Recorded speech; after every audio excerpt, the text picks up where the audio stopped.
Ngani zakwethu, ngiyakhuleka endlela lasezansi. Nizokhumbula udaba lensizwe esencanyana yalaphana oPhongolo kwelamathonga namaswati eyaba nokugula ongajwayelekile emlenzeni, futhi okwazi ukuholela ekutheni odokotela abayinqamule umlenze.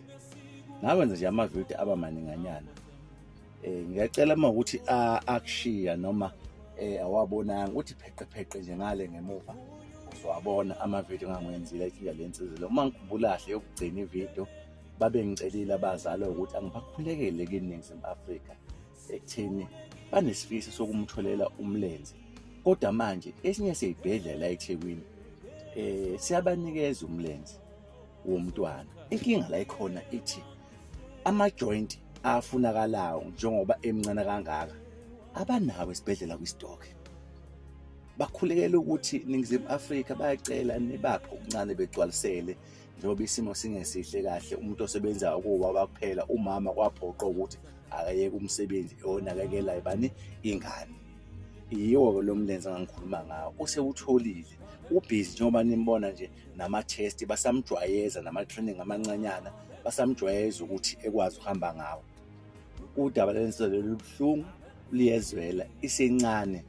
Angicabangi ukuthi kunomuntu osekhulile ongasimela lesa simo lesa salo mntwana.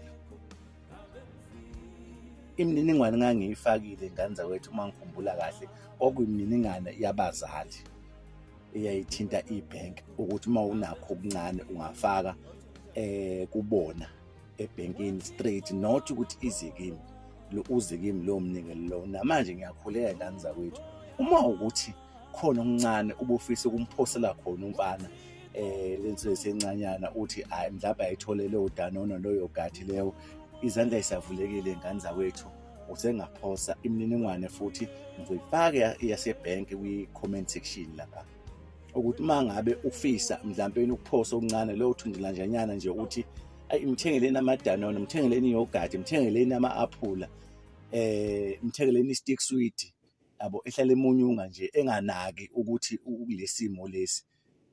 Abazali bokujabulela, nami futhi ngiyojabula, kuwe kuyobuya sekuphindaphindiwe. Kodwa-ke ngisazobuya nevidiyo ezobe igcwele lonke udaba, ukusuka kwendaba ukuthi yaqala kuphi. Ngizobuya nayo ividiyo ephelele enobe seniyithola ngale ku-YouTube kaMpotopoto TV. Ngiyasho namanje uma uthi usafisa ukuphosa lokhu okuncanyana ukuthi bemthengela ama-Danone ama-yogurt, usengaphosa nje, izandla sizavulekile ngani zakwethu. uNkulunkulu abe nani nisazokwenze njalo.